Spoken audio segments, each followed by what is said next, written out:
Bienvenue dans cette série de podcasts où je vous propose des textes inspirants afin de vous faire réfléchir et grandir.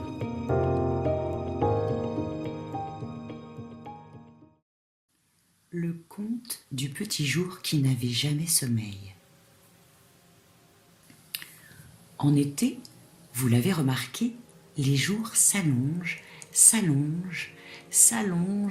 et ils veulent durer longtemps.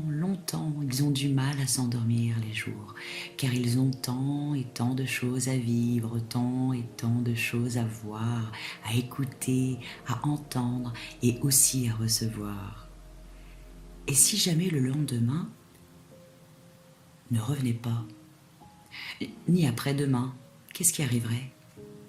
Qu'est-ce qui arriverait aussi si ces deux-là, mes parents qui sont au-dessus de moi, disparaissaient ? Qu'est-ce que je deviendrais, moi, le petit jour d'aujourd'hui ? S'interrogeait un enfant jour. C'est ce qu'ils disent tous les jours si longs de l'été. Ils ne veulent pas s'endormir du tout, mais pas du tout. Du tout. Ni sur les deux oreilles, ni sur leurs petites joues, toutes douces. Ils veulent garder les yeux grands ouverts, la bouche ronde, les mains tendues vers l'ineffable, vers le tout de la vie. Alors qu'est-ce qu'ils font les jours qu'ils ne veulent pas s'endormir ? Ils veulent énerver leurs parents. Ils vont tenter de les retenir, de les coincer dans le salon ou la chambre le plus longtemps possible. Ils vont aussi essayer de les séduire pour faire durer le temps plus longtemps. Si encore ils me laissaient un peu d'eux-mêmes, un peu de leur odeur, un peu de leur musique, de leur présence, se disait le petit jour qui ne voulait pas s'endormir. Je sais bien que je vais avoir sommeil, je sais bien que je vais traverser la nuit, faire le tour de la terre, aller voir d'autres pays, avec des rêves.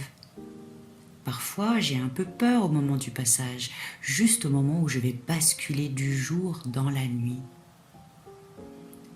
Ainsi se parlait à lui-même un petit jour qui ne voulait vraiment pas s'endormir. Il se disait cela dans son lit, au moment fragile, délicat, où il allait tomber dans le sommeil. Car tomber dans le sommeil, ce n'est pas rien. Et si on tombait si loin qu'on ne revenait plus ? Vous comprenez mieux pourquoi les jours parfois ne veulent pas aller se coucher ni s'endormir ? C'est parce qu'ils ont peur de tomber dans le sommeil. Vous l'avez compris, ce conte pourrait être un conte pour les enfants, mais également pour les adultes, sachant que nombreux sont les personnes qui font des crises d'angoisse le soir. Alors pourquoi fait-on des crises d'angoisse le soir ? Bien évidemment, on peut en faire la journée, mais plus particulièrement le soir. Parce que le soir, on se sent plus vulnérable. On a l'impression que, déjà, on peut être seul, on peut être éloigné, et donc on se sent extrêmement vulnérable, et donc ça accentue les crises d'angoisse.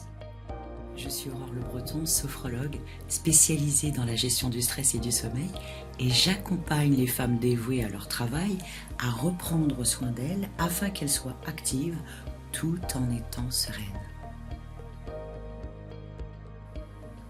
Donc maintenant, il ne te reste plus qu'une chose à faire. Si ce podcast t'a plu, aime, commente, partage, agis.